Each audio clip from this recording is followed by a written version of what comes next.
그러면 이미지에 아무것도 없고 이미지 없으니까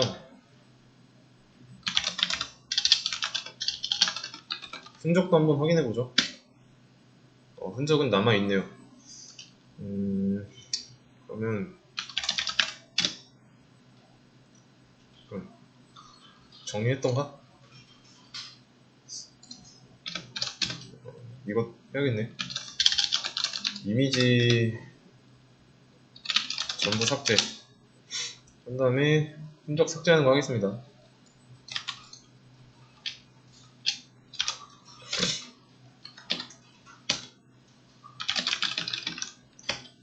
네, 흔적까지 지웠습니다. 그래서 여기서 다시 엔진X 실행해 볼게요. 설치.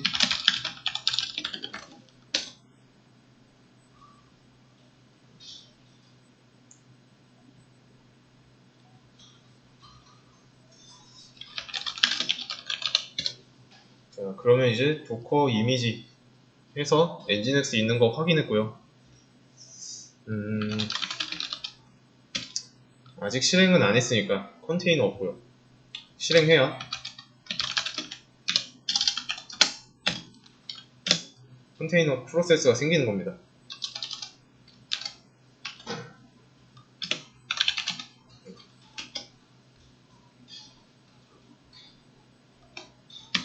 빠져나오고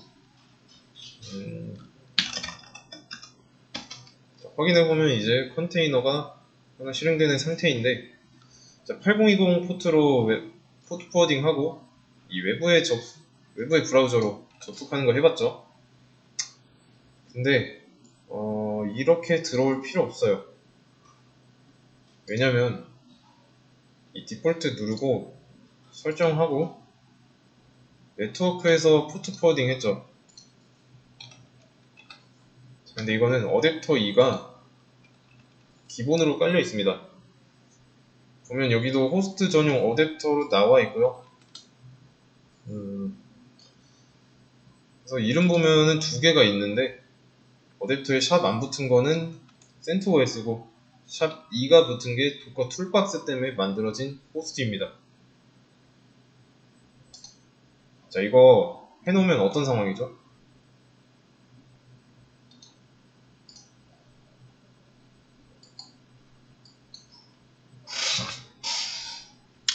윈도우 안에 자, 이건 윈도우예요. 윈도우 안에 버추얼 박스 하나 있고요. 그 안에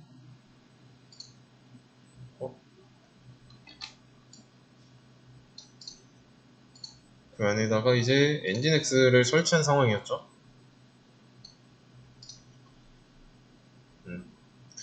이 안에다가 이제 잠깐만,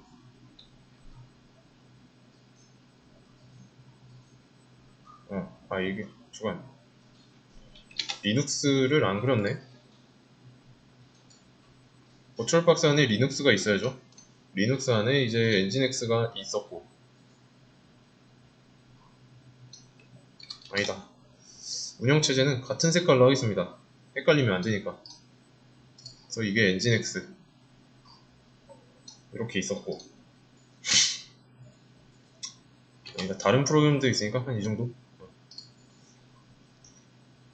그래서 윈도우가 여기 직접 통과 못 하잖아요. 그래가지고 포트 포워딩을 해가지고 윈도우의 어떤 포트로 가면은 리눅스로 들어갈 수 있게 만들어 놨죠. 자, 근데 이게 싫으니까 리눅스를 밖에 나와 있는 것처럼 보이게 하려고 호스트 전용 어댑터로 만들어 놨죠. 이 바깥으로 이렇게 꺼내놓고.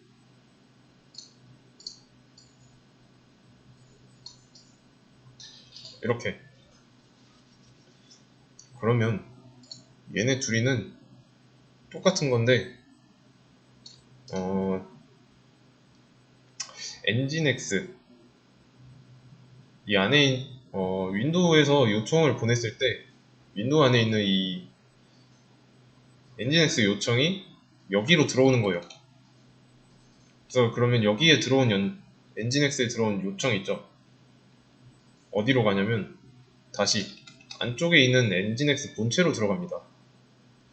물론 이제 여기도 리눅스가 바깥에 나와 있는 거니까 이렇게 있어요. 다시 들어와가지고 여기로 가요. 그래서 편하게 사용할 수 있었죠. 이때도 호스트 전용 어댑터가 뚫려 있었고, 그렇다는 건 비슷하게 할 수 있다는 겁니다. 이 도커 툴박스의 경우도. 그러려면 우리는 IP를 알아야 돼요. 리눅스에서 이 바깥쪽에다 놓은 IP 어떻게 알았죠?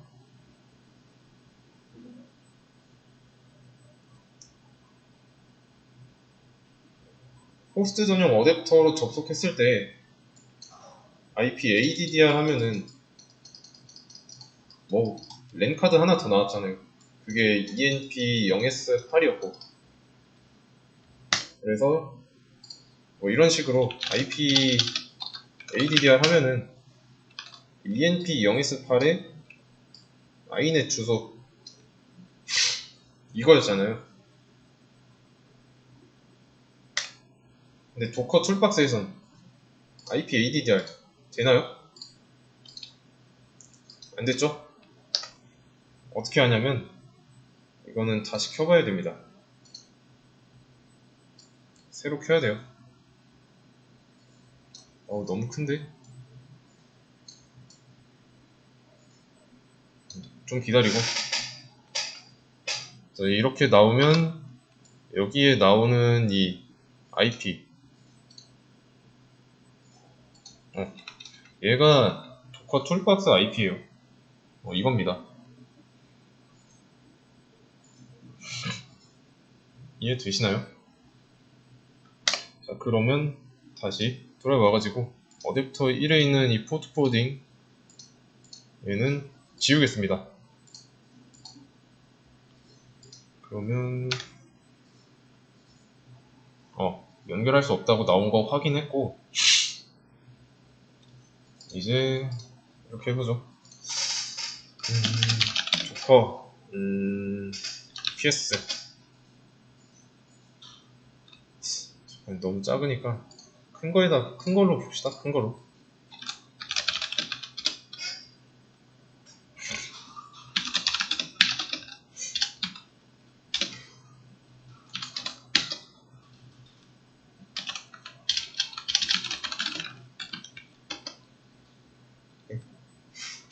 협력까지 지웠고,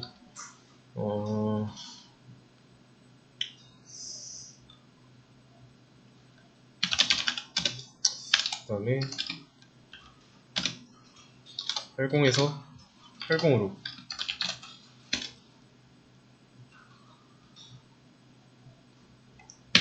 그러면 이제 돌아가고 있겠죠?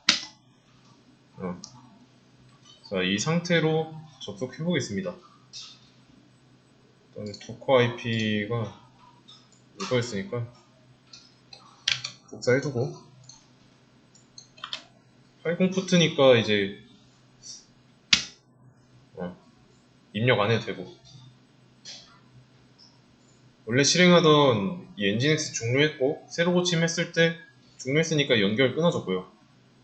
버추얼박스에 있는 포트 포워딩 했던 것도 제거했습니다. 새로 엔진X 켜면서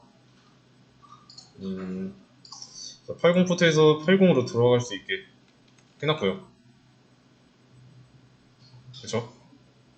그리고 포트 포워딩을 여기다 이렇게 했죠. 실제로 버추얼박스에서 하지 않았습니다.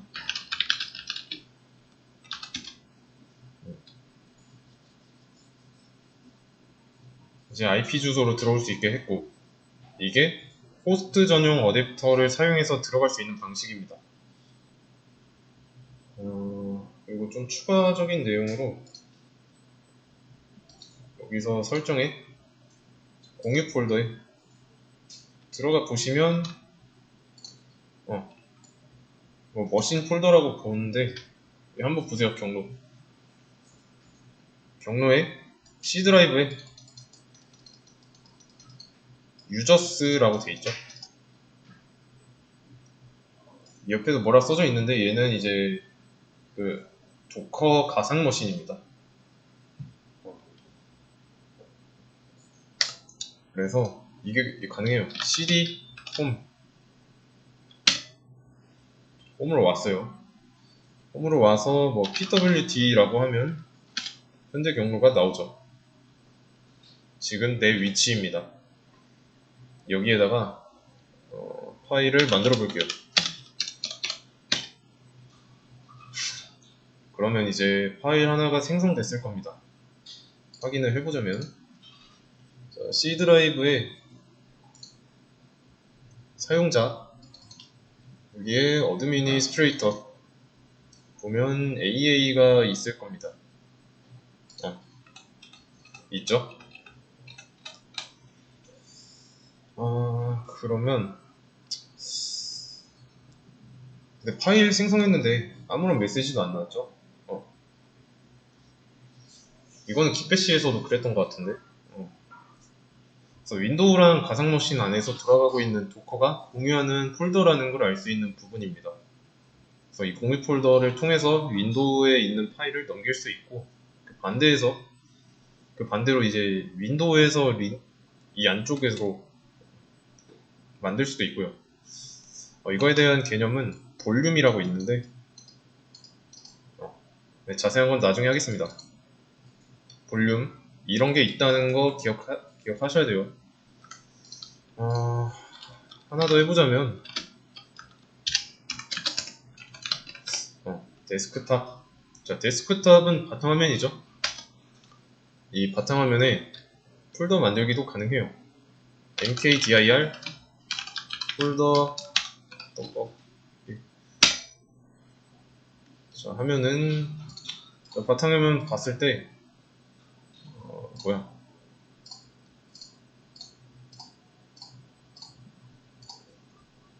여기가 아니라 여기 생성된대. 여기에 생성되어 있습니다. 왔다 갔다 할 수 있어요. 그래서 사용자 폴더까지 어드미니스트레이터까지 공유하고 있는 상태니까 이 안에다 만들어서 왔다 갔다 할 수 있습니다. 그러면 이거 지울게요. cd 홈에 여기에 이거 로케이트 되려나? 안되네. 로케이트 안되네요. 혹시나 해서 해봤는데 그러면 AA 파일이 어디 있더라? 이거 F그랩 안 썼네? 있다. 그러면 이제 여기서도 지우는 거 가능하니까 만들었으면 지우는 것도 가능하죠. AA는 사라졌습니다. 네.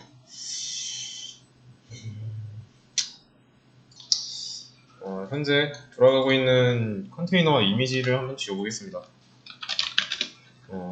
그리고 수업 페이지에 도커 명령어 업로드 되었습니다.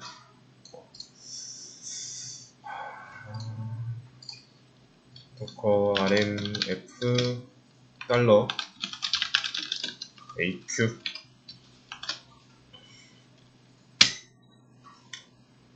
컨테이너 있는 거 지웠고요. rmi죠. 이미지 삭제할 때.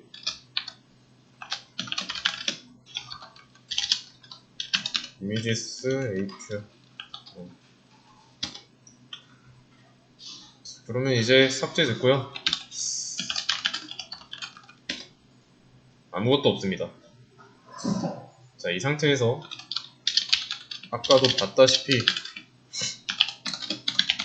엔진X 하면 이제 없는데도 에러 안 생기죠. 좀 자세하게 설명하자면 실행할 수 있는 이미지는 없어요.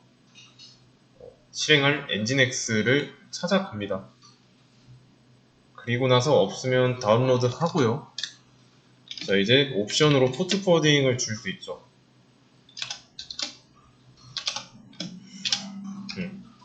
한 번에 가능합니다. 그래서 없는 이미지인데 포트 포워딩까지 한 번에 할 수 있어요. 자, 그리고 하나 더 이런 것도 할 수 있습니다. 하이픈 2개 RM. 우선 이 RM은 리무브죠? 리무브입니다. 자, 우선 보세요.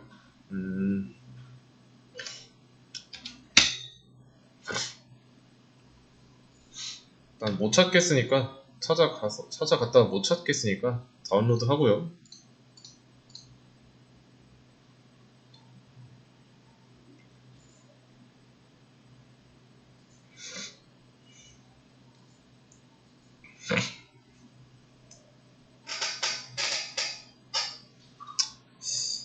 좀 기다립시다.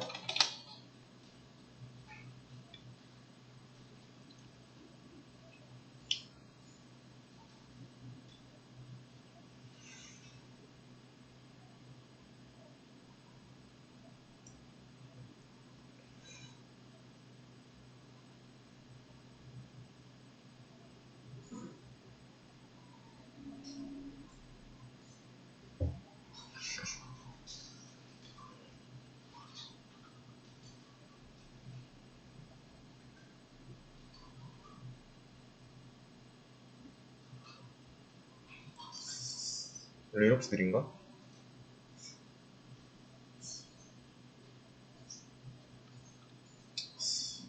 보면은 아직 덜 다운로드 된 것 같은데 좀 기다려 보겠습니다.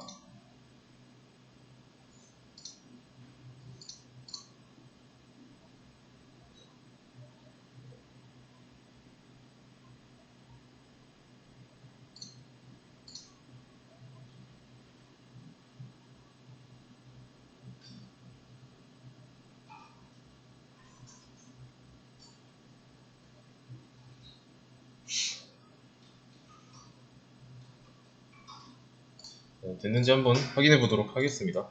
자, 일단은 토커 이미지스에서 엔진X 있고요. 그리고 런으로 해서 실행했으니까 컨테이너도 있을 거예요. 잠깐.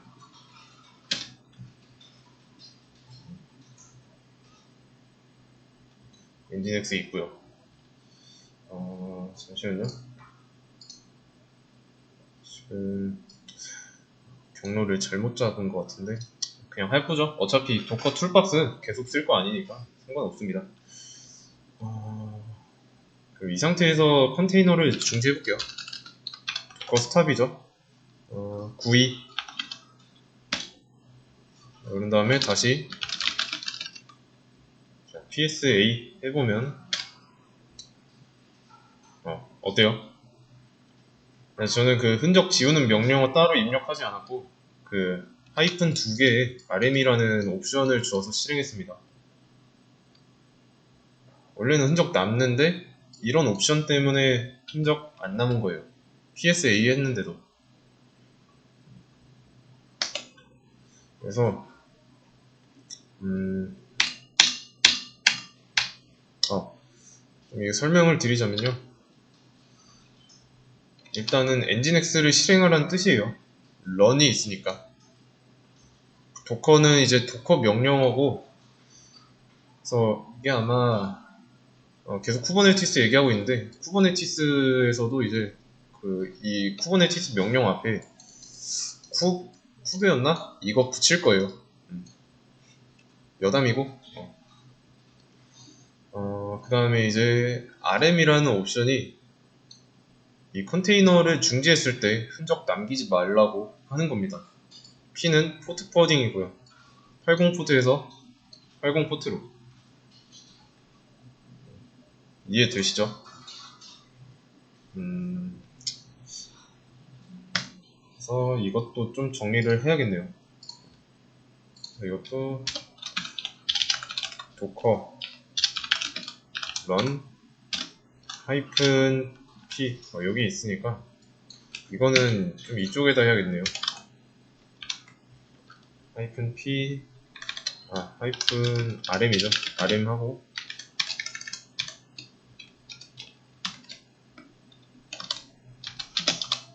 이렇게 했는데 rm이 붙었으니까 이미지 실행하고 컨테이너 중지시 흔적 없음 이렇게 하겠습니다. 자, 근데 이거 이렇게 하겠습니다. 현재 도커 툴박스의 실행 환경 어떻게 되죠?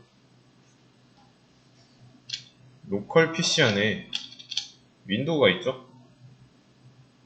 그래서 이것도 좀 정리해가면서 하겠습니다.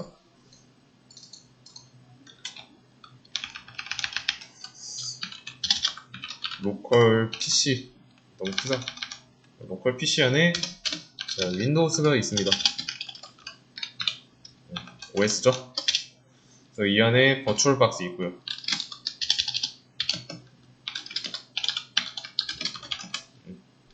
그래서 안에는 CentOS가 있는데 우선 툴박스 설치했을 때 디폴트라는 이런 게 자동으로 생겼죠. 그래서 현재 가지고 있던 CentOS에 설치된 게 아닙니다. 디폴트는 리눅스 환경이에요.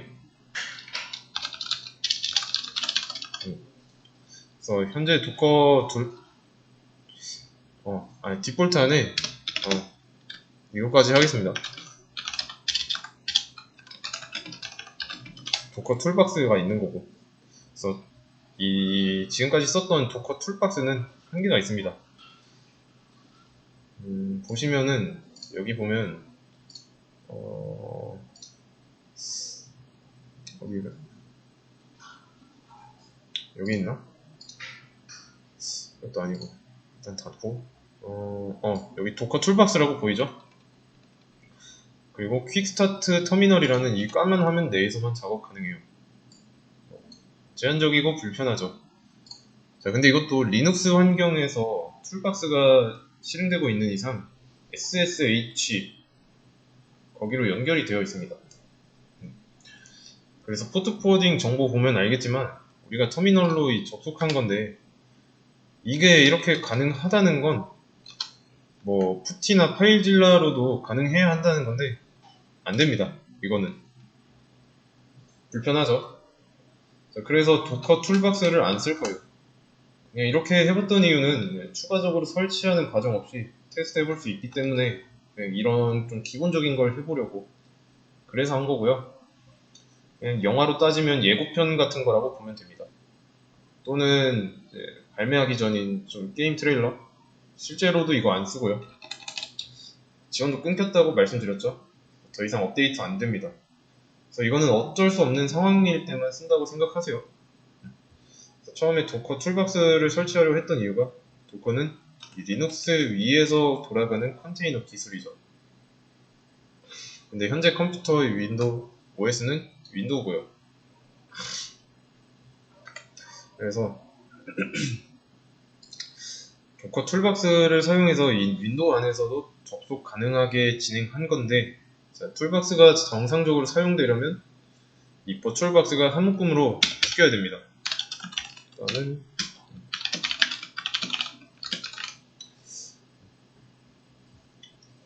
가상머신이 있어야 쓸 수 있다는 상태예요.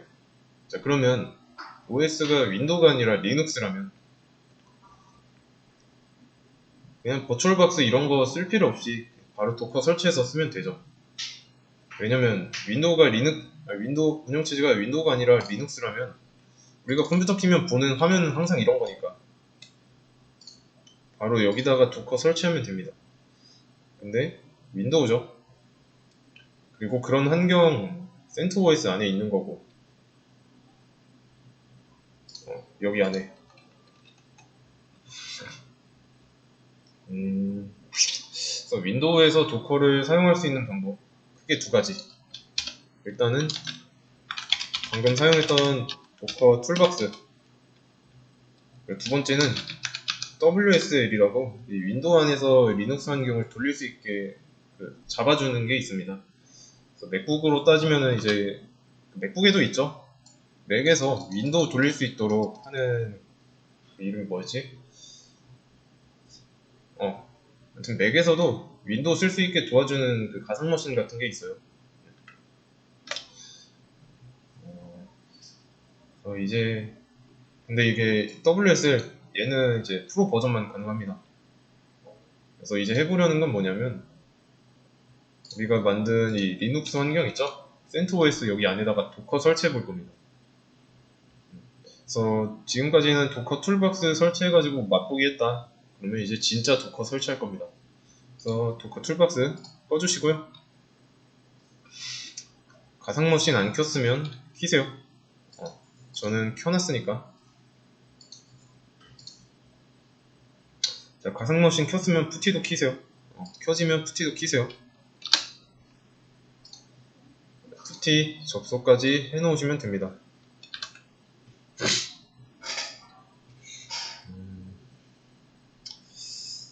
그리고 이제 디폴트 이거 필요 없으니까 끄면 돼요.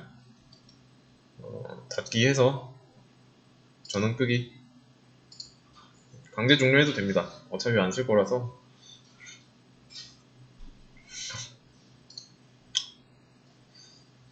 그러면 이제 CentOS에다가 도커 설치할 건데, 자, 이거 구글링 한번 해봐야죠. 이거는 뭐 닫고 CentOS 7, 우리가 7이니까 도커 설치 뭐 이런 식으로 구글링 해보면 됩니다. 그래서 여기서 자료 같은 거 찾아서 보면 돼요. 괜찮은 거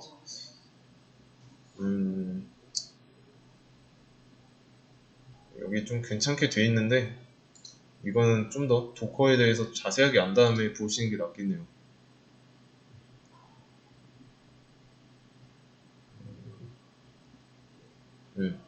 여기 자료도 괜찮으니까 이것도 올려드릴게요. 괜찮은데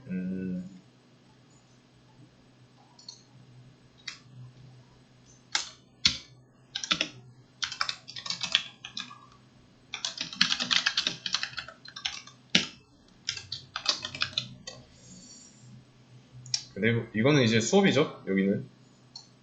그래서 마찬가지로 제가 수업 페이지에다가 자료 올려드릴 겁니다. 수업 페이지 새로 고침 해보세요. 자, 그러면 이제 도커 설치 방법 나왔죠? 이거 이대로 따라 하면 됩니다.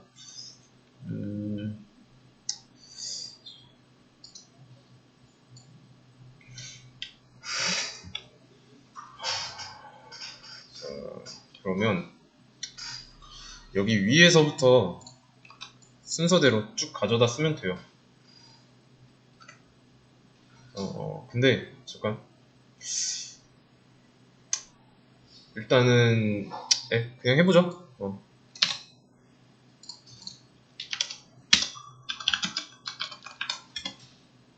자, 이렇게 하고 설치니까 좀 기다려 봅시다. 네.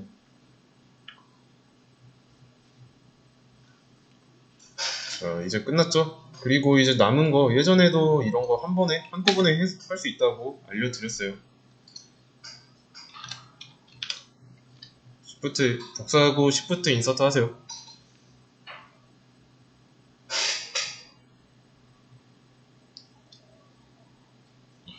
자, 이러면 알아서 해요.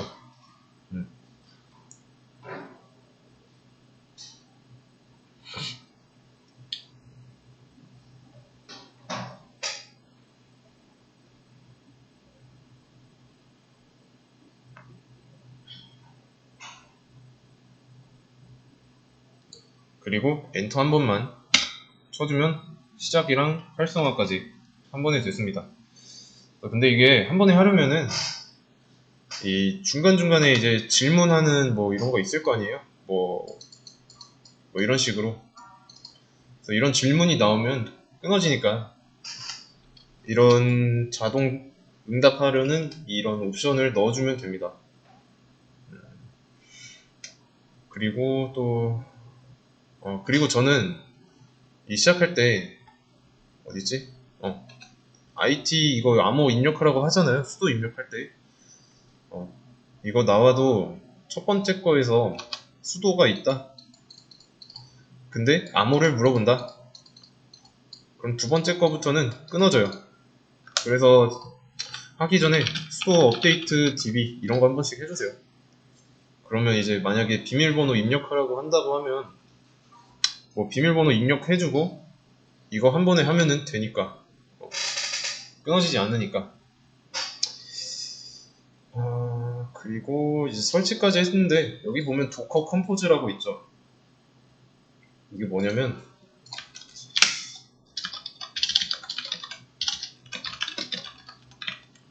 도커 컴포즈는 간단하게 말하면 이제 도커를 쓴다. 그러면 컴포즈는 무조건 쓴다고 생각해야 돼요. 엄청난 편의성을 제공하는 도구입니다.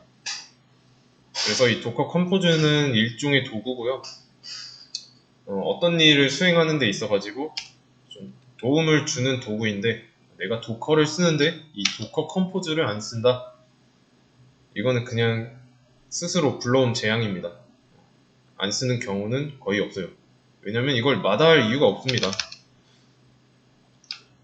이게 얼마나 편하냐면 자, 이미지를 다운로드 하죠. 이미지를 다운로드하고 이거를 실행시키면 컨테이너가 됩니다. 자, 그러면 각 컨테이너 중에는 뭐 엔진X가 돌아가고 있는 컨테이너가 있을 수도 있고 아니면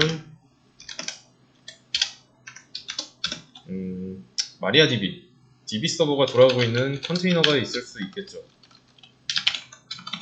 그래서 내가 뭔가를 돌리기 위해 좀 필요한 컨테이너가 지금 여기에는 두 개밖에 없지만 되게 많다고 할게요. 다양하게 있다고 하고 만약에 돌아가는 컨테이너를 테스트해야 돼요. 전체 컨테이너를 내렸다가 다시 올려야 된다는 상황입니다. 자, 그러면 켜야 되는 컨테이너가 100개예요. 100개. 그러면 꺼야 하는 컨테이너도 100개죠. 껐다 켜야 컨테이너 살아나니까. 그리고 이게 살아났다고 끝나는 게 아니라 연동되는 테스트도 해야 됩니다. 그러면 끄고 켜는 것만 최소 200번이죠. 그리고 나서 이제 켜고 나면 연동 잘 됐는지 확인하는 명령어까지 입력하면 다시 그만큼의 명령어를 입력해야 됩니다. 그래서 단순히 잘 돌아가는지 테스트 한 번 때문에 해야 하는 일이 너무 많아져요. 그래서 컴포즈 안 쓰면은 뭐 이런 식으로 해야 됩니다. 근데 내가 컴포즈를 쓴다면 얘가 어떤 기능을 제공하냐면 그 야물 설정 파일이라고 있어요. 그래서 이 야물이라는 설정 파일을 통해서 안에서 끄는 명령어, 뭐 켜는 명령어, 그리고 연동하는 테스트 명령어 전부 다 세팅할 수 있습니다. 끄기, 켜기, 연동 테스트 명령어 얘네가 그 스타터 팩 같은 거예요.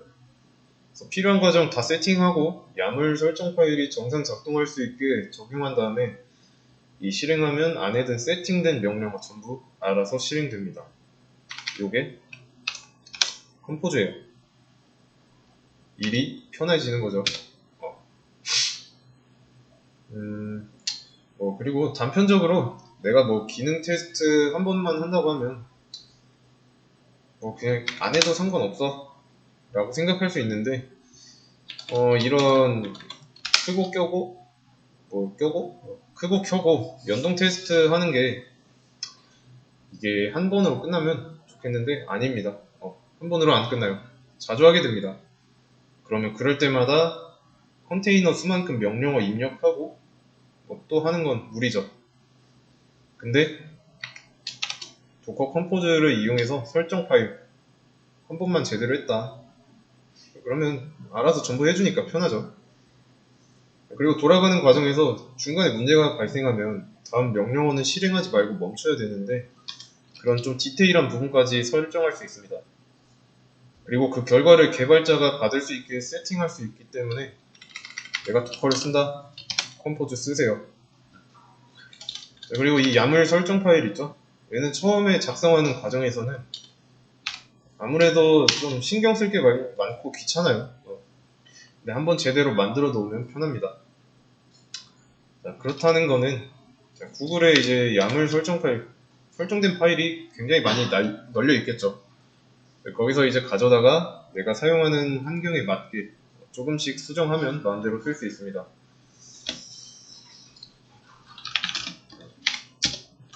자, 이렇게 끊길까봐 미리 해주는 거예요. 한 번씩. 아무 물어볼 시간 훌 돌았을 것 같아가지고 한 거고. 자, 그러면 이제 컴포즈를 설치해보게요. 엔터 한번 쳐주면, 자, 이러면 컴포즈 설치 끝났습니다. 나중에 설정 파일 만들어서 사용하면 돼요. 그냥 도커 컴포즈 설치까지가 도커 설치라고 생각하시면 되겠습니다. 그 다음에 그리고 이 도커 명령어 쓸 때마다 수도 붙여야 돼요. 수도 안 쓰고도 도커 명령어 사용할 수 있게 할 수 있습니다. 일단은 이게 무슨 말이냐면 리눅스 안에 도커를 설치했고 사용하기 위해서는 무조건 앞에다가 수도 도커 이미지스 뭐 이런 식으로 수도를 계속 붙여야 돼요. 자, 수도 없이 명령어를 써보겠습니다. 도커 이미지스. 자, 하면은 여기 퍼미션 디나이드, 허가, 거부. 자, 허가 거부됐어요. 권한이 없으니까 그런 거예요. 그러면 권한을 주면 되니까 뭐 수도 붙여서 해보면, 자, 도커 툴박스에서 사용한 거 그대로 나오죠. 이미지는 물론 없으니까. 그래서 매번 이런 식으로 수도 붙여갖고 봐야 되는데 번거롭죠. 그래서 뭐 이런 식으로 수도 자주 쓰면은 귀찮고, 그래가지고 우리가 웹노트 폴더 소유자 바꿨잖아요. 그래서 그런 것처럼 도커 쓸 때도 수도 안 쓰게 할 수 있습니다. 수도 페이지에 있습니다. 이거 가져다 쓰시면 돼요. 자, 아직 엔터 안 치고 좀 여기서 봐야 되는 건 이겁니다. 여기 앞에까지는 상관없고요. 이 유저, 달러 유저. 이 유저는 실제로 내가 여기다가 뭐 내 지금 로그인한 계정이 코리아이티니까 여기다 코리아이티 써야겠다, 이게 아닙니다. 무슨 의미냐면 현재 리눅스에 있는 계정이에요. 지금 있는 계정 코리아이티죠. 코리아이티 계정으로 로그인한 상태에서 이 명령어를 쓴다, 실행시킨다. 자, 그러면 이제 코리아이티로 도커 명령어 쓸 때 수도 안 붙여도 됩니다.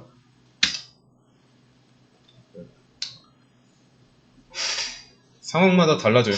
어떤 계정으로 들어와 있냐에 따라서 달라집니다. 근데 지금 마스터 계정이 코리아이티 하나일 뿐이라서 그런 거고. 자, 그러면 이제 이것도 했겠다. 이제 수도 안 써도 되겠지? 라고 하고 해보면,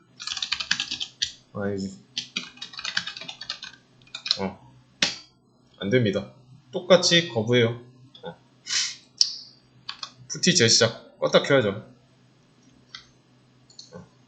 지금 여기다가 푸티 재시작이라고만 써놨는데 사실은 이 머신을 재부팅 해야 됩니다. 근데 여기서는 푸티만 껐다 키면 돼요. 아니면은 뭐 새로 들어오든가. 그러면 이거는 필요 없으니까 닫고요.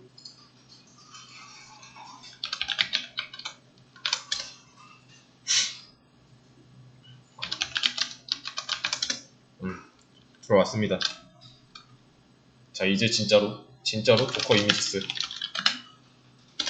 하면 되죠. 그래서 이런 식으로 사용할 수 있습니다. 수도 없이 쓸 수 있어요. 도커 ps 이런 식으로 가능해요. 그래서 원격을 다시 접속해야 된다는 거. 그러면 이제 좀 시간이 조금 그런데 다음에 할 내용을 좀 설명할게요. 우리가 지금 마리아DB가 있죠. 마리아DB. CentOS에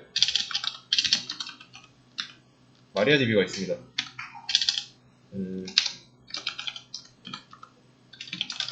이렇게 할게요. 그래서 이 마리아DB가 하는 일 있죠. 뭐냐면 QFTPD 계정 관리예요. 얘가 마리아DB가 합니다.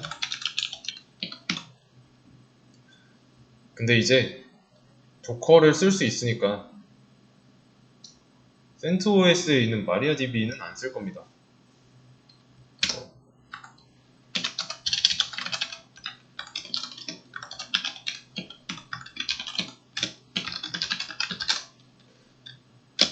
그대로 쓸 것 같으면 우리가 도커를 설치하는 의미가 없어요.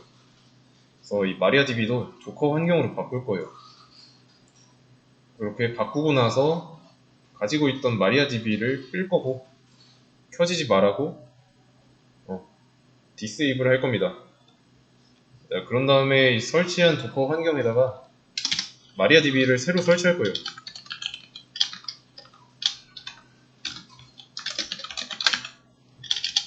이렇게. 그리고 도커 환경에서 작동되게 실행할 거고요. 자, 그러면 얘도 이미지 형태로 존재할 거니까 실행하면 마리아DB 컨테이너가 될 거고, 실행 후에 기존 방식인 이제 FTP 방식 있죠? 가상의 계정. 이걸로 접근했을 때 가능하게 할 겁니다. 그래서 얘를 설치하고 실행 하면 이제 컨테이너가 될 거고, 이 컨테이너 FTP 방식 접근 허용할 겁니다. 자, 이게 무슨 말이냐면 현재의 방식은 CentOS 안에 있는 뭐 마리아DB의 서버에 데이터베이스랑 계정을 만들었죠. 새로 데이터베이스를 도커에다 받을 겁니다. 그렇게 한 다음에 좀 비슷한 설정을 하고 FTP 방식으로 접근하게 할 겁니다. 그래서 지금 남은 시간 동안 도커에다가 뭐 마리아DB 이미지 다운로드 뭐 이런 거 알아보시면 되겠습니다.